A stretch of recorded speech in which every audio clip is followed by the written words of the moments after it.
Hey guys, and welcome to the board. I wanted to have a thought provoking discussion around what are the best strategy cards in Twilight Imperium. Ideally, you spend every resource you have scoring objectives in Twilight Imperium.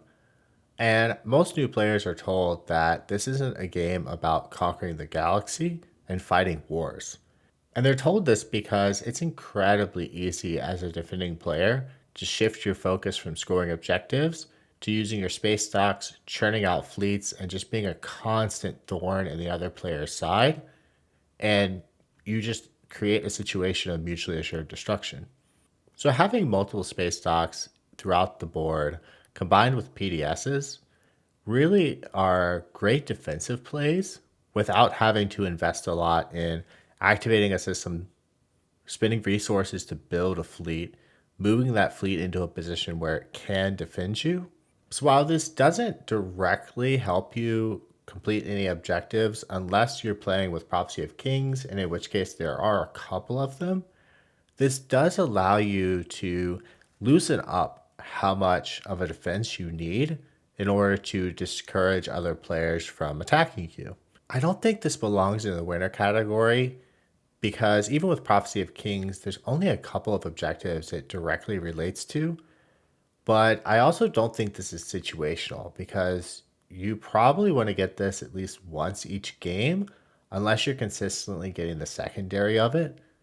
So I'm going to put this directly in the middle of the road, making it a perfect one to start with. Diplomacy has this weird set of abilities where one of them is protect your system for a round, and it's really best used to defend your home system towards the last round of the game just to make sure no one prevents you from winning. But even that can be completely negated by leadership or Nalu being at the table.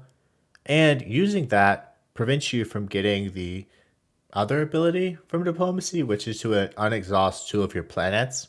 And don't get me wrong, that can be really strong if you do have two particularly powerful planets.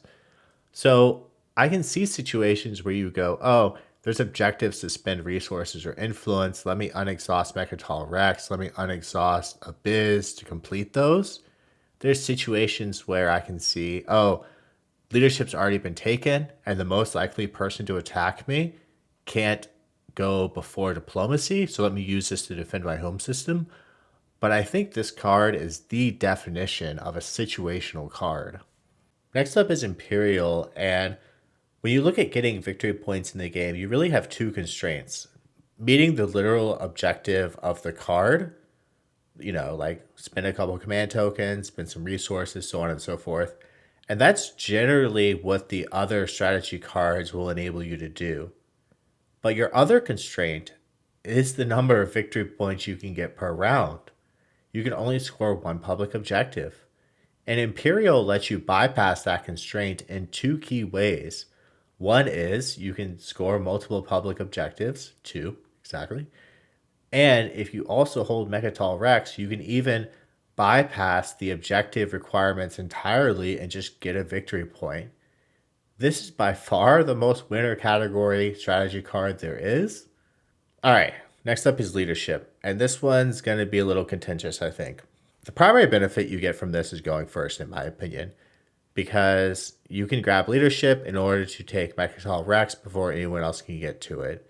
Would be a really good example of needing this card in a positive way that's going to forge you towards winning the game. Outside of that edge case, however, leadership doesn't actually provide you a unique benefit. I mean, look at the other strategy cards. They all let you do something that's kind of special or unique that is difficult to get otherwise. Leadership, however, you just do the secondary and you can buy command tokens. Normally, what I see is someone's in a situation where they just don't have the command tokens they need to secondary other strategy cards or to move where they need to, and they're just backed in a corner and have no choice but to take leadership. I do want to acknowledge that I am aware there are two objectives related to spending command tokens. And yeah, sure, if those come up and you have the opportunity to grab leadership to get them, absolutely, this is a winner card. But this is otherwise a crazy situational card where you can definitely play around never picking this up in the game and not lose anything for it. Next up is Warfare. And there is the little side benefit you get, which is distributing your command tokens and being able to keep the one you pick up from the board. But the primary perk here is being able to unlock your fleet. And while you can use this to move some slow dreadnoughts or something like that, ideally you want to have the technology that gets your fleet moving a little bit faster. What this is really useful for is if you have a fleet that's in your way, you go in, you attack that fleet, you unlock your system, and then you get to attack again towards the objective that you actually need in order to score a point. If we're talking base game, I would probably lean this more towards a meh. But with the Prophecy of Kings edition, you're drawing more action cards, which gives you ways of moving a little bit quicker through flank speed, for instance. And you're also looking at being able to acquire light wave deflectors easier, which would let you move through enemy ships. So I think this makes Warfare much more situational than the base game. So I'm going to go ahead and drop it there. Next up is Trade, which has a similar problem to Leadership where the secondary technically gets you all the benefits of the primary. And even when you compare it to Leadership, command tokens kind of have a value of 9. Trade situationally can get you 9 trade goods, more or less, depending on the circumstances. But unlike Leadership, if you look at the objectives, you can use trade goods to pay for objectives related to, well, spending trade goods. You can spend them for resources, you can spend them to meet influence objectives, you can even use them to follow up leadership and get command tokens. You can also use them to bribe your neighbors to borrow systems. So I'm not going to put this in the situational category because there's just so much more diversity in what trade gets you towards completing objectives than leadership or warfare or even diplomacy does. Next up is technology, and I want to touch on it briefly. There are 6 objectives related directly to having technology. The expansion waters this down a little bit because it adds more objective cards that don't relate to technology. I think the primary benefit is the sheer volume of technology you're going to get throughout the game. The chances are that something you get is going to align with objectives you need. It's kind of a shotgun approach, either directly or indirectly. And by indirectly, I mean like hypermetabolism. You may never see something that's an objective to spend command tokens, but having hypermetabolism is always going to be useful because it's going to limit your need to follow up leadership or to play leadership as a strategy card. So this is definitely not situational, and I would probably put it above trading construction because it doesn't necessarily have more objectives aligned to it directly. The ability to move in this game and grab the systems you need is so important to completing objectives that I think this is going to be your best card to align to winning the game. So I'm putting it into winner category. No, I'm saving the worst for last. Politics. I really dislike this card because the randomness involved in the action cards you draw.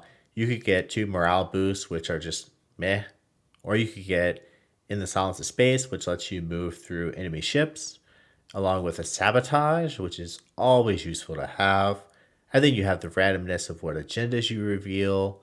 So just looking at those abilities, I would definitely put this in situational, especially because you can do the secondary and get those 2 action cards anyhow. But with the speaker token, that makes this card a lot more interesting. In that regard, you are knowingly forfeiting your strategy card pick for this round in order to receive the best strategy card going into next round. Now, what the best strategy card going into the next round is could be incredibly variable. Diplomacy may be the best because you know someone's going to take your home system. Or you could want to take Imperial because you can go from 9 to 10 points during the middle of the game by scoring an extra public objective. So that makes me want to put it in the winner category just because Speaker Token takes all of these strategy cards and moves them out of situational, out of meta into I can play this card in the most optimal time possible throughout the game. So I'm kind of torn between meh and winner on this one. I think I'm going to put it on winner just because, especially on the last round of the game, being able to grab Imperial first and win, or to grab leadership to score first and win, is so powerful because so many games I play come down to whomever scores objectives in the last round or whomever grabs Imperial in the last round. If you enjoyed this little, I don't know, theory crafting experiment around what the best strategy cards are, leave a like on the video and subscribe to my channel. Either way, I hope you have a good day. Bye.